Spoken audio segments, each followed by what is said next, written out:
Hi, this is Scott Garibay, and today I want to talk about Dungeons and Dragons, and I want to talk about the Polyhedral Elite. Um, and I want to talk about acknowledging that we are the Polyhedral Elite and why that's so critical. If you don't know what the you're like, Polyhedral Elite, what on earth is that? If you don't know what that term means, you have some homework. Click in the link below, and it will show you. It will start you at the beginning of the playlist, and you can just watch through, and you'll understand. What I'm saying, if you don't watch through that playlist, you'll have no context for this video and it won't help you. All right, let's go. All right, so Polyhedral Elite. So it is my supposition that that Dungeon Masters and Dragon Masters, people who participate in Dungeon Dragons, people who run it, people who play it, right? Run it, Dungeon Master, play it, Dragon Master. Um, Basically are the most important people in the world. They're the only people in the world who can fix the world, right? And you were like, wait a second, what? Yeah, I get it, right? So one of the things is I get asked this a lot. They're like, hey, aren't you an evangelical Christian? Yes, I am. Can't you guys fix the world? No, this world's going to burn, right? Like, we put a lot of time into the kingdom, right? Like, this ball you live on, right? That's so important to you. This is a piece of trash to evangelical Christians. Like, it's not. We know this thing is going to be destroyed, right? Like, so evangelical Christians are not going to fix this earth. They're not, right? But we have at least another 5 years. Most likely, there's a possibility Jesus comes back tomorrow, but like, I know end times theology, and I can get blueberry coffee at the Wawa. That doesn't really fit with eschatology, right? Like, so we're not there yet, right? Like, so we got 5 years to 500 years, maybe 5,000 years, right? So the seculars, they need to fix this world, right? And they want real solutions. Government ain't going to supply them. Scientists are no longer supplying real solutions. Clergy, the vast majority of them are. Actually, the clergy, they'll get you to heaven. They ain't gonna fix this world, right? Philosophers, they're not even recognizable anymore. I'm the only one who realized the only philosophers left are standing in front of a brick wall with a microphone, right? Like, there's no real traditional philosophers impacting anything anymore, right? So now you arrive, the Dungeon Masters and Dragon Masters are not only capable, they're 100% capable of fixing the world. The question then becomes, are they willing? That's a big deal. That's a big question, okay? So they're capable. Are they willing? All right, so let's talk that through. That's very interesting. Are they willing, right? So in order to be willing to fix the world, you have to acknowledge who you are, right? And that's extremely difficult to do right now, right? Because most people think that Dungeons and Dragons is a game. It's not, in my humble opinion.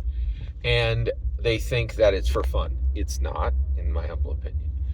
It's a human improvement engine, and it was designed to grow by group, right? To get a group of people together and to to catapult them forward intellectually, emotionally, and spiritually. I believe that's what Gary Gygax built it for, right? In my humble opinion.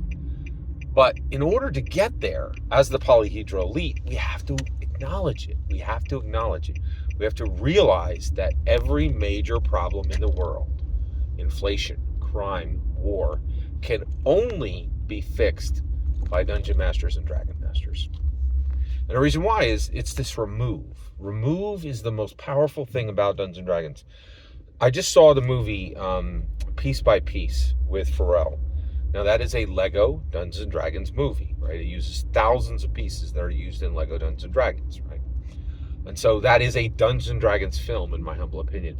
And I was listening to Hark, which does cutouts from podcasts, and they were talking to, and there were, hundreds of interviews for this film.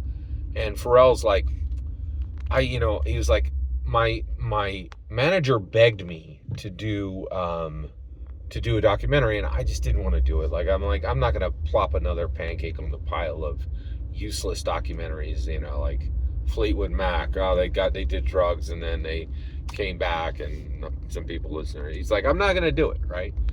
And he's like, you could do it any way you want. And so Pharrell was like, I want to do it with Lego, right? And then he started talking about why he wanted to do it with Lego. He's like, I can disassociate it with all that lameness, right?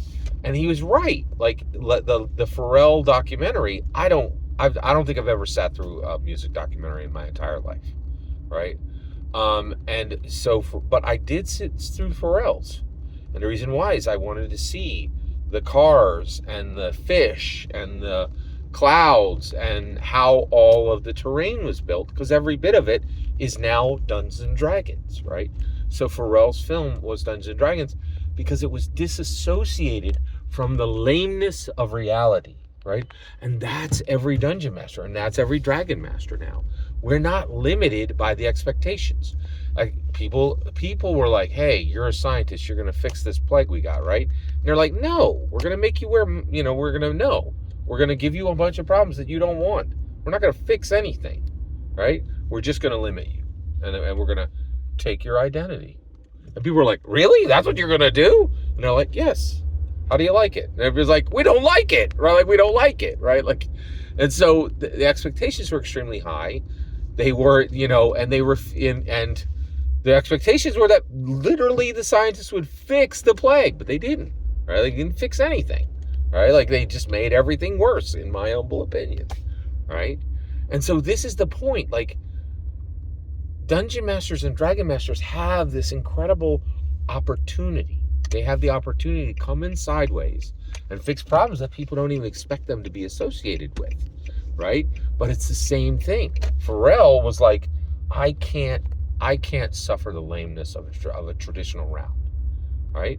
And get this, there's already Oscar buzz for Piece by Piece, that the film could be like, at the end of the year, the Academy could be like, this is the best music documentary ever made. Same thing. Nobody expects a dungeon master and a dragon master to fix the world, but they can.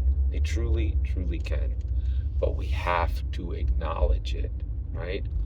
And I know I'm no longer the only person talking about this.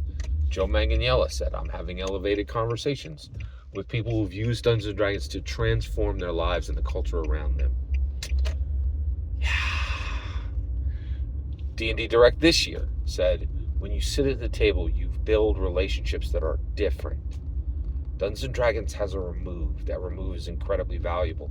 That remove is incredibly powerful. We can get there. We can get there. Every single word you just heard is my humble opinion. The important part is when I get to hear your humble opinion. When you get in the comments and send your traffic. Please consider liking, subscribing, and have a fetch millennium.